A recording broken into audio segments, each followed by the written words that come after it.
Loreto College, Kolkata Departments of English and History International Conference, sponsored by Indian Council of Social Science Research. Wow, mapping memory, history, texts and cultures.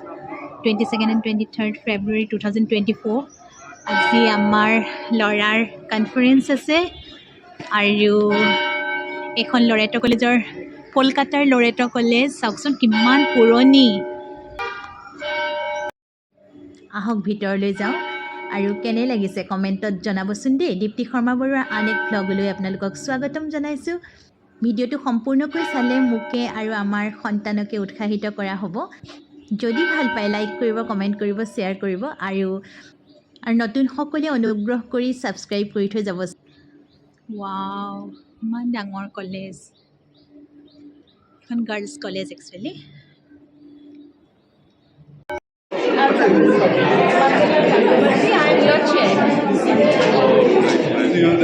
Last paper of the session, Agnidh Baruah, who is not my student. I think you can understand why. I teach in a women's college. He is going to read a paper on the role of memory in the reconstruction of tribal history in Northeast India. A study of literature's process in the works of Kynpham, Nongkynrih, Nzanmongi, Patton, and Mamang. Thank you so much. So, good afternoon, everyone. As Matt read out, I will be talking about three authors here and three of their books. I would like to talk about why I chose these particular books. And I'll just come to that in a bit. But before that, so there is this book from Kynpham Nongkynrih, Around the Hearth. It's a book of basically has some folk tales and legends. Then there is Nzanmongi Patton's A Girl Swallowed by a Tree. Okay, so this is from Meghalaya, this is from Nagaland. Okay, and there is this Lodha tribe in Nagaland, so it is their sort of folk tales. And this is, of course, Mamang, The Legends of Kynpham. Okay, so this entails sort of legends from the Adi tribe of Arunachal Pradesh. Right now, a role of memory in the reconstruction of tribal history in Northeast India. What we first of all need to understand, is that among most of the communities of the Northeast, there is a lack of written histories. Okay, so in Assam, the Mamang Empire was there, so they had their Burojis, which was written. In Manipur, there was a royal chronicle. In Tripura, there was a royal chronicle, right? But even then, in Assam, there are lots and lots of tribes, not only the Ahoms. Again, in Tripura, same thing. In Manipur, there are Tamils. So none of them have any sort of written history, right? And the other states, Mizoram, Nagaland, Meghalaya, totally oral, right? So what happens in this sort of a situation? Orality depends on memory to make sense of their history, right? So these narration of memories have, it constructs the histories of that place. So it sometimes happens directly and sometimes happens indirectly via folklore, right? And folk tales, as you all know, is a part of folklore, right? So what happens in this particular situation is that when one narrates, yesterday we had a session, the first session with Parvisa, he was talking about forgetting. In memory, there is this aspect of forgetting, right? So I tell you a story, you tell someone else the story, you forget a bit of it, and then you either miss it completely or you put in some of your own masala, what they call it, right? And then so that has been happening from generations and generations and generations. That's what's been happening in the Northeast, right? Now, in the Northeast Indian English fictions, right? So when I said there is no written history in Northeast, there is also no written script. That is why there is no written history. Now, during the post-colonial time, these people had a choice of which language to write in. In Assam, I can make a choice whether to write in Assamese or in Bengali or in English, Hindi, all of these. So these people end up with English. Right? These people, people from Mizoram, people from Meghalaya, people from Nagaland, they end up with English, right? So in Northeast Indian English fictions, this process of construction of history is being seen. Now, why do I call it reconstruction of history and not simply construction? I'll come to that in my presentation. right? But first of all, we need to understand that this reconstruction of the history is a way of reclaiming agency, the agency of telling their own story themselves, rather than having the center at New Delhi telling their story, right? Or for that matter, even the center at Guwahati, because Nagaland, Meghalaya, they were all part of the SAM at one point in time. Why did they carve out their own states? Because they felt they were not being heard. Their identity was being bulldozed, right?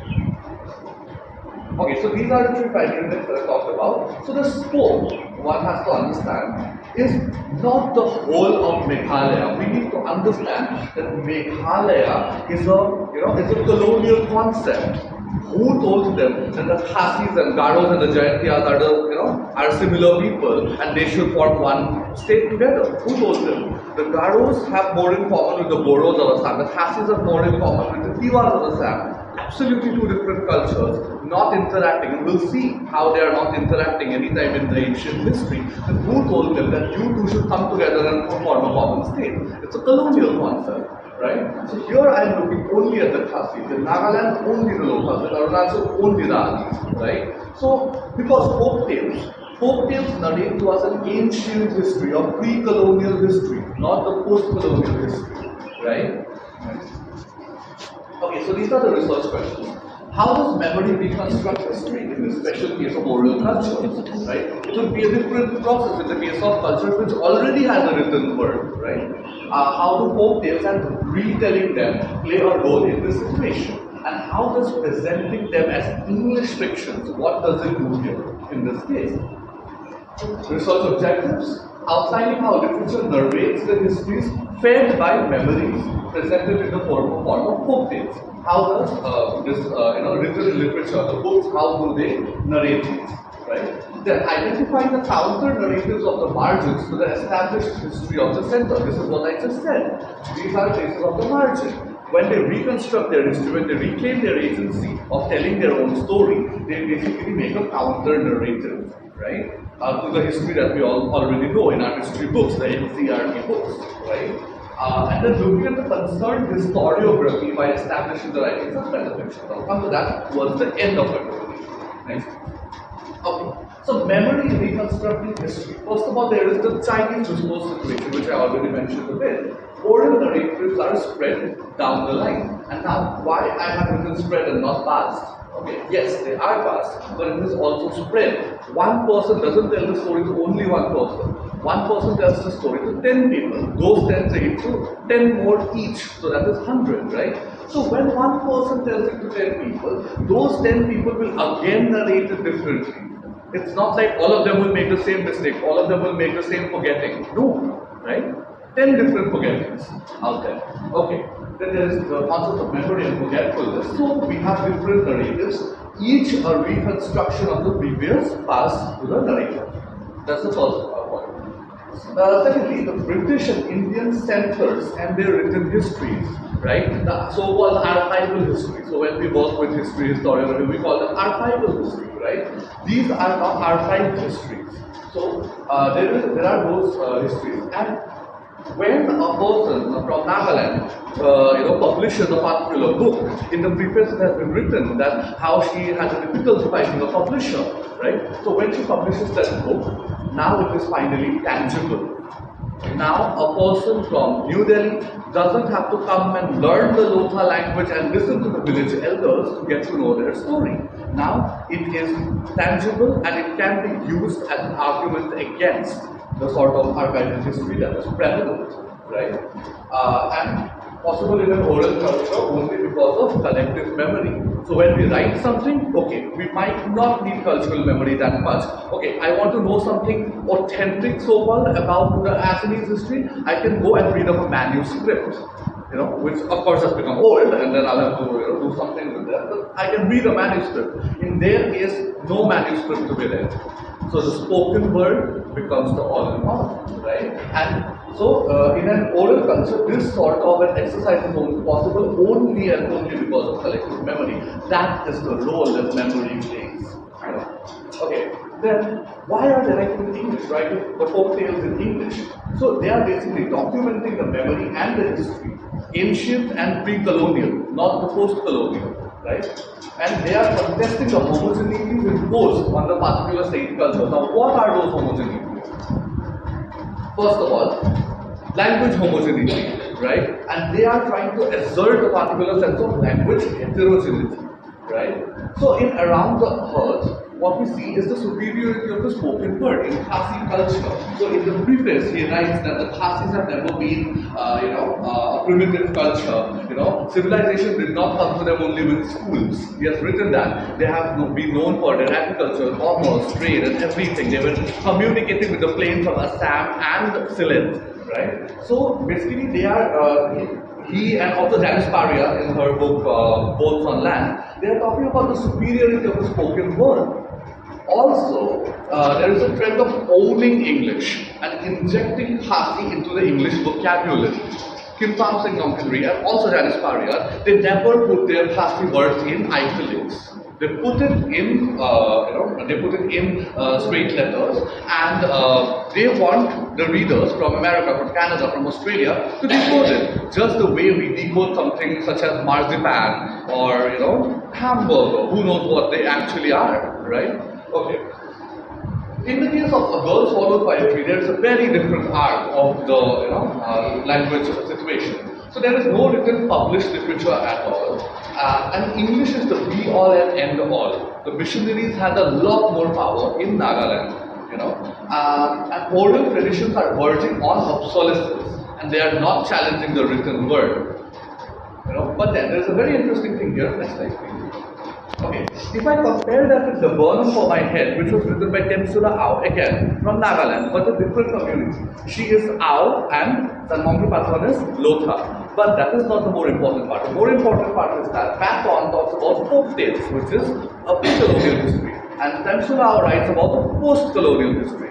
In that particular sense, in Temsula Au's works, we see that the oral traditions exist, not getting obsolete, but also not challenging the return. I'll tell you the difference.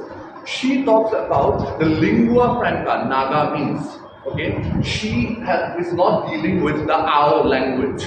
So there are 16 major tribes in Nagaland. All of them do not understand each other. They have a lingua franca, which is a sort of Opovangsha of Assamese, which is called Nagamese. Okay, Temsula Ao is talking about the Nagamese language. So that oral tradition is not getting obsolete, but also not challenging. But on the other hand, previous slide, please. On the other hand, the Lotha language, which is only theirs, it is absolutely verging on obsolescence. Right? Okay. And influence of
and stuff, so the modern storyline also is limited to the Siam Valley, the starred areas, wherever you can see the stars, that's where the Adi people mostly reside. And there is no sort of contact with the other tribes of other states. Now, it might have been a different situation if it was a Nokte folktale or a Wancho folktale, because they stay in the Tirak district and they might be communicating with Nagaland, but Adis from here are definitely not communicating with Nagaland or Meghalaya. Okay, then, so basically what they are trying to do here is repaint themselves. Okay, what is the paint first of all? The paint is that all three states, so-called Meghalaya, Nagaland, Arunachal, all three are what? Sites of violence. Okay, and what have they repainted themselves as? As warrior cultures, but peace-loving, nature-loving people, no hunger for conquest, only autonomy. And when that autonomy is harmed, they go up in arms or in protest, right? That is the repaint that they have showed themselves via these books. Then again, there is a paint that Arunachal Pradesh has affinities to China and Tibet. We read this. This is ancient history. The repaint, no such affinities. In fact, the Adis majorly follow the Doin Polo religion. Doin is the sun and Polo is the moon, worshipping the sun and moon. And the not Buddhism, which is seen more in Tibet and everything since ancient times, right? Next. So this is the last slide. So basically what I'm trying to say is how historiography is being shown to metafiction. What is historiography? Historiography is the process of writing history or narrating history per se, right? In very basic terms. And again, what is metafiction in very basic terms? Metafiction is when a fiction is self-aware. When it talks about itself, the processes it is involving in itself, right? Now, I'll give you one example and then later we can discuss it. So in Around the Hearth, and a similar trend I saw in both Funland by Agnidh Baruah as well. But even in Around the Hearth, what we see is Kynpham singing Nongkynrih writes that too in English, right? But mentions how writing the spoken word was not legal, since the classes were civilized since long before that. So what is he asserting? He is asserting that the classes were civilized long before that. Why do we need the written word? Right? But even then, that's exactly what he does. First of all, he writes. And why is he not, why is he not an oral storyteller? Why is he not like a vowel then? Right? He is writing, and that too in English, not even in Khasi, right? But then he is talking about this. So he is doing exactly the opposite of what he is saying, right? Now, this process of metafiction, what does it tell us about the history of, let's say, Meghalaya? Not Meghalaya, the Khasi area, right? A region which firstly actively resisted English and the colonizers. They have a history of actively resisting them, that we can find in Agnidh Baruah's books and other books. They later became the poster child of those rulers. Shillong, Cherrapunji, loved by the British. And we go there now, the rock capital of India, the jazz capital of India and everything. So how did these people who actively resisted English become a poster child of those rulers? Right? So this is shown by the metafiction that we see here. Again here as well, I am wary of the homogeneity, because the Garo areas, Tura, Williamnagar, Ampati, they did not become the poster child of the British. They did not become favorite retreats. It was all in the Khasi hills only, right? So I think I might have been able to give you a brief, idea of the sort of work that I'm doing. So this is sort of related to the work I'm doing in my PhD as well, right? So with that, thank you so much. This is me, Agnidh Baruah, signing off. Partner lecturers and I teach you as well. Thank you so much. Thank you. Please now. I think Agnidh performed a very important function. I remember during the pandemic we had many webinars, and there was one on partition. And over there they mentioned, we talk about how the Sikhs suffered and how Bengali suffered. Nobody mentions what happened to the tribal area, and they were worst off because many of them were not even literate. They didn't know what was happening. And like the Sarpanch's house that was also mentioned. Yeah. They said how that, the line just turned up and they didn't know what was happening.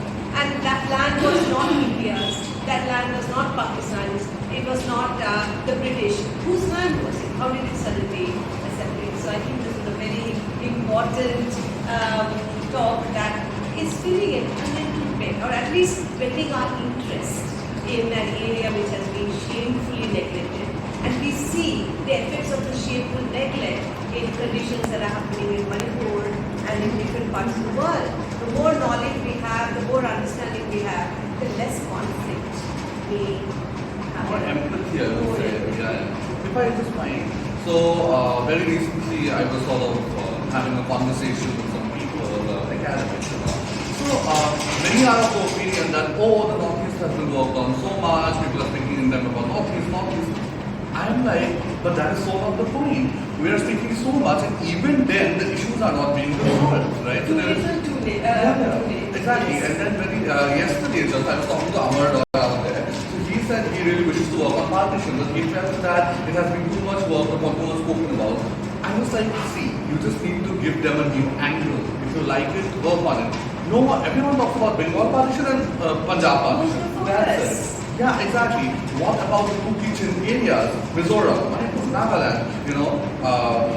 If let's say if the line was not drawn there, so Mizoram is their post-colonial idea of Mizoram, but it's the same people residing on the other side of the border in Chittagong, in Myanmar. Same problem with the cookies, right? Yeah, that's what I'm talking about. Two kitchen people, right? And then even in the Punjab partition, Pakistan partition, no one talks about the plight of the Sindhis. No one, just because they have been smart and just because they have, made good lives for themselves, just because they are rich, people think, oh, India kya baat karna, look at them having a nice But day. they're also discussing. Yeah, they are. So could I open this to discussion and not keep it to the segment? Yeah. Very thought-provoking and thoughtful papers. And perhaps three of you don't realize opened up a totally new window which has not been explored in this conference yet. And it's kudos to someone like your chair who's pinpointed in a very short time the essence of your papers, where they are new. Let me just come to one conclusion for you both. I think it's simple. And which you could, or each one of you could push as your argument. Now, when you talk about the northeastern situation, one is beginning to read in the last 5 years perhaps, as Mangala said, these authors from the northeast, they are not doing anything which is unusual in the world. With globalization, I was astounded that in my PhD years in Canada, I had no idea. We always spoke of, Red Indian tha, Loka, mystical, mythical issues. No. Each one of them is a tribe. So you have the Cherokee, you have the Mississauga tribe, you have the Ojibwe tribe. Each of them has a different concept of nationhood, a different context of community. Each has a different tongue, different language. So now, with this whole perception of conflict coming to the fore between the colonized settlers, colonizers, and the First Nations people, people like us who are coming from all over the world as diaspora, they are standing up and saying, what are you talking about? You can't put us in one umbrella. We have the sovereignty of belonging. Take this argument with your Muslim womanhood, with your Morichapi and the parallels you draw between Morichapi and yes.